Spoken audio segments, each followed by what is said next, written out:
ಗುಂಪು ಗುಂಪಲಿ ಗೌರಿ ಗಂಗೆ ಬಣ್ಣ ಬಣ್ಣದ ಚಿಟ್ಟೆ ಹಂಗೆ ನೋಡೋಕೆ ಸಾಲಾಗಿಲ್ಲ ಎರಡು ಕಣ್ಣು.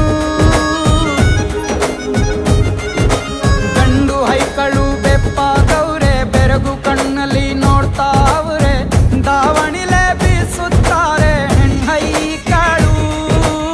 ರೊಟ್ಟಿ ಊಟ ಉಣ್ಣಂಗಿಲ್ಲ, ಹಬ್ಬದೂಟ ತಳ್ಳಂಗಿಲ್ಲ, ನೆಂಟ ಜಗಳ ಆಡಂಗಿಲ್ಲ ನಮ್ಮ ಊರಲ್ಲಿ.